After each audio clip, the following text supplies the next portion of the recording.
तो mobile phone की battery को बूस्ट करने के लिए आपको इस तरह से कॉन्फ़िगरेशन करना है। डीसी पावर सप्लाई का जो रेड वायर होता है उसे बैटरी की प्लस पिन में जोड़ देना है और जो ब्लैक वायर होती है उसे बैटरी की माइनस पिन में जोड़ देना है। इस तरह से जोड़ने के बाद से इसका जो वोल्टेज सेटिंग है आपको 8 से लेके 12 के बीच में रखना है।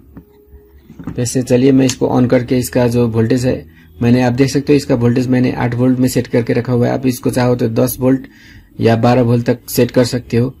तो सबसे पहले आपको 8 वोल्ट में ट्राई करना है। अगर 8 वोल्ट में ट्राई करने पर बैटरी बूस्ट नहीं हो रही है तो फिर आपको वोल्टेज इंक्रीज करना है, लेकिन एक ही बार में आप हाई वोल्टेज कभी ना दे, क्योंकि ज्यादा हाई वोल्टेज दे देने से बैटरी डैमेज होने का भी चांस रहती है। तो चलिए मैं इसको 8 वोल्ट में सेट कर लेता हूँ पहले।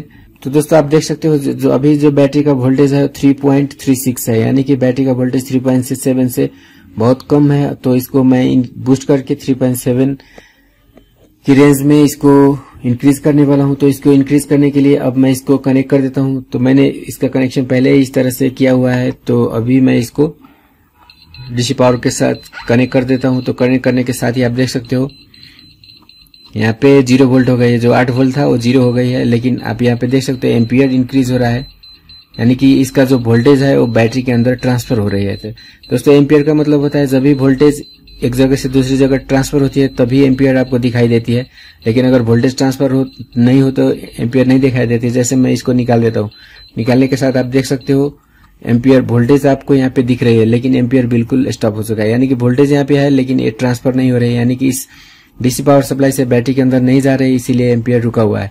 लेकिन जब मैं इसको यहाँ पे कनेक्ट करूंगा तो इसका जो वोल्टेज है वो बैटरी में ट्रांसफर होने लगेगा और एम्पियर भी आप देख सकते हो इस तरह से एम्पियर जाने और रुकने का काम होने लगता है। तो दोस्तों एम्पियर का मतलब होता है वोल्टेज की ट्रांसफर, यानी कि जब भी वोल्टेज एक जगह से दूसरी जगह ट्रांसफर होती है तभी आपको एम्पियर दिखाई देती है। और दोस्तों आप देख सकते हो जो बैटरी का वोल्टेज है वो धीरे धीरे इंक्रीज भी हो रही है। यहाँ पे आप देख सकते हो बैटरी का वोल्टेज 3.6, 3.9, 3.679 इस तरह से इंक्रीज हो रही है। तो दोस्तों इसको हमें 3.7 होने तक बूस्ट करना है और उसके बाद इस बैटरी को हम मोबाइल में डाल के फिर अच्छी तरह से 3 से 4 घंटे तक चार्ज करेंगे और उसके बाद ही इस बैटरी को हम यूज करेंगे और इस तरह से हमारा जो बैटरी है वो रिपेयर हो जाएगा। तो इसको बूस्ट करने में आपको आधा घंटा से लेके 1 घंटे तक का टाइम लग सकता है। तो लेकिन आपको क्या करना है, बूस्ट के दौरान इस प्रोसेस को बीच बीच में आपको इस तरह से स्टॉप करते रहना है, क्योंकि कंटिन्यू बूस्ट करने के बाद बैटरी डैमेज होने का चांसेस भी रहती है।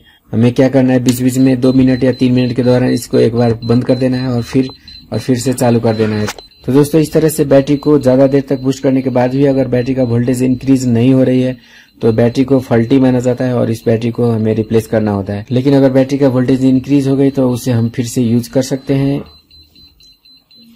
लेकिन अगर बैटरी का वोल्टेज इस तरह से इंक्रीज करके, लेकिन अगर इस प्रोसेस से बैटरी का वोल्टेज 3.7 तक इंक्रीज हो जाती है और बैटरी अच्छा बैकअप देने लगती है तो उस बैटरी को आप यूज कर सकते हो। लेकिन इस प्रोसेस के बाद अगर बैटरी का वोल्टेज इंक्रीज हो जाती है तो उस बैटरी को आप फिर रीयूज कर सकते हो। और दोस्तों इस तरह से आप एक फॉल्टी बैटरी को रिपेयर करके उसको फिर से यूज कर सकते हो। तो दोस्तों ये था बैटरी की बूस्ट करने का प्रोसेस, जिसको फॉलो करके आप एक डैमेज बैटरी को रिपेयर कर सकते हो।